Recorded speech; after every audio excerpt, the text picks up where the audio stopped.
ईशान किशन को लेकर जब यह खबर आई कि ईशान टी20 के बाद ओडीआई में भी शामिल होने वाले, वो न्यूजीलैंड सीरीज का हिस्सा होंगे, तो पल भर को मन में यह ख्याल आया कि यार ईशान किशन ने किस्मत रातों रात बदली कैसे। मतलब ईशान किशन तो वही खिलाड़ी है ना जो वनडे में दोहरा शतक मारने के बाद बाहर गए। क्या ये सिर्फ टैलेंट है या वक्त, जज्बात, हालात बदल गए हैं या कुछ कैलकुलेशन है जो उनके फेवर में आ गई? क्या ये नए सिलेक्टर्स का असर है जिन्हें ईशान किशन में ज्यादा भरोसा है, या ईशान की डोमेस्टिक परफॉर्मेंस का असर है, या बाकी सब ने अपना क्रिकेटिंग स्टैंडर्ड इतना लो कर दिया है कि अब ईशान किशन अपने आप उठ गए?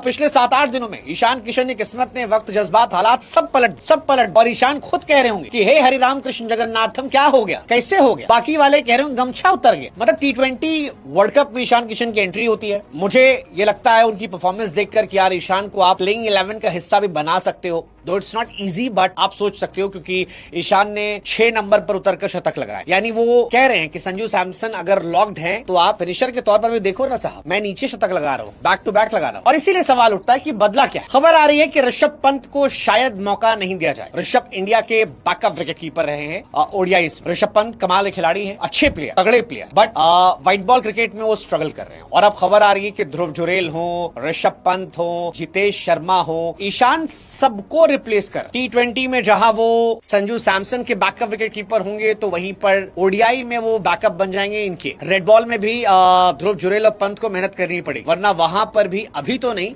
लेकिन देर सवेर वो अपना नाम दे दे। और ये बड़ी खबर, इसके पीछे लॉजिक क्या वो समझने वाली बात है। लेकिन उससे पहले एक बड़ी खबर बता दें यही कि ऋषभ पंत के ड्रॉप होने की कहानी आने लगी। ऋषभ पंत जो है इन दिनों कंसिस्टेंसी से स्ट्रगल कर रहे हैं। केएल राहुल ऑब्वियसली पहले प्लेयर होंगे जो विकेट कीपर के तौर पर चुने जाएंगे और ईशान दूसरे होंगे। अब इसमें एक कहानी तो आती है, ईशान किशन पर वो लाइन सही बैठती है कि अगर आपका सिलेक्शन ना हो रहा हो तो आप दरवाजे खोले मत, दरवाजे तोड़कर। ईशान ने एक्चुअली दरवाजे तोड़ दिए थे क्योंकि जिस तरह का सिलेक्शन किया था, जिस तरह परफॉर्मेंस की, उससे सिलेक्शन चांसेस थे। ये बताया कि there is no alternative to grind hard work, सबसे ज्यादा आप रन बनाइए, सिलेक्टर्स आपको देखेंगे, सोचेंगे आपके बारे में और ये सारी बातें। लेकिन क्या एक फैक्टर ये भी हो सकता है कि जो नए हमारे सिलेक्टर्स हैं वो ईशान की तरफ भी देख रहे हैं? आई एम श्योर कि ईशान को लेकर जिस तरह से हम सब में सिंपैथीज थी कि यार ईशान सा गलत हुआ, वो अच्छा कर रहे थे, परफॉर्मेंस की वजह से नहीं, उनको एक रीजन देखकर बाहर।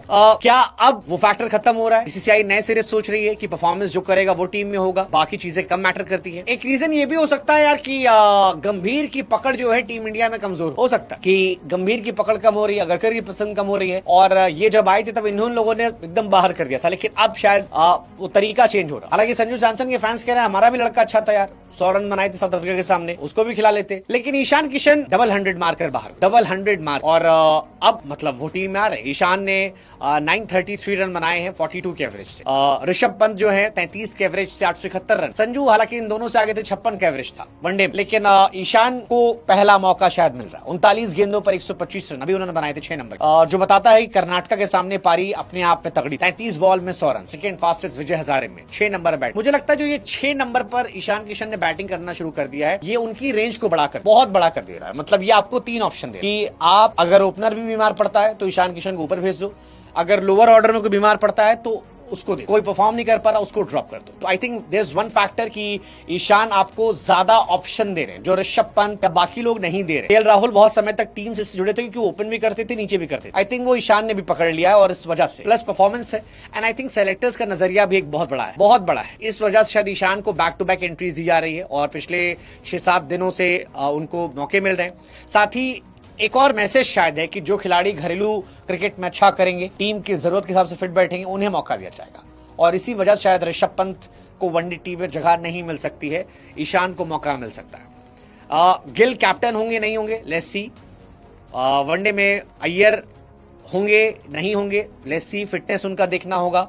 बट ईशान के बारे में माना जा रहा है कि ईशान को मौका मिल जाएगा। ऋषभ पंत साउथ अफ्रीका के खिलाफ वनडे टीम का हिस्सा थे, लेकिन व्हाइट बॉल में ऋषभ पंत को काफी ज्यादा पीछे भेज दिया गया। वो कहीं नहीं, उनके प्रदर्शन मिले जुले हैं। विजय हजारे में भी बहुत एक्स्ट्रा नहीं है, बहुत खराब भी नहीं है, एक पारी चले एक फ्लॉप के। ईशान किशन थोड़ा एक्स्ट्रा ऑर्डिनरी रहे। ईशान किशन ने लास्ट टाइम 11 अक्टूबर 2023 को दिल्ली में अफगानिस्तान के खिलाफ खेला था। ऑलमोस्ट 2 साल वो बाहर रहे। अब 2 साल बाद उनकी टी20 टीम में एंट्री हुई है, अब वनडे टीम में भी उनकी एंट्री हो रही है। और इसका रीजन, एक बड़ा रीजन परफॉर्मेंस है बहुत बड़ा। मुश्ताक सैयद, मुश्ताक अली में सबसे ज्यादा रन, विजय हजारे में शतक, झारखंड को पहली बार खिताब दिलाना, एंड आई थिंक इस वजह से शायद ये मौका। अभी जो कहानी है उसके हिसाब से शुभमन गिल कैप्टन के तौर पर रहेंगे, जायसवाल बैकअप ओपनर होंगे, ईशान किशन मिडिल ऑर्डर के लिए रहेंगे और ओपनर के तौर पर ही बैकअप हो सकता है। अय्यर अगर फिट होते तो आ जाएंगे, ऋतुराज को टीम में रखा जाएगा, चाहे अय्यर रहे ना रहे, दोनों केस में कहा जा रहा है। ऋषभ पंत ड्रॉप हो जाएंगे, हार्दिक पांड्या, बुमराह रेस्ट दिए जाएंगे, ईशान किशन आएंगे। ये बड़ी कहानी है, लेट्स सी, देखते हैं। आप बताओ, क्या ईशान किशन ने एक नई होप दी है? परफॉर्मेंस इज द की, और क्या इसमें परफॉर्मेंस के अलावा भी role, east from Jharkhand, Bihar, क्या फैक्टर हो सकता है सिलेक्टर चेंज होने का? Never know, what's your take, let us no.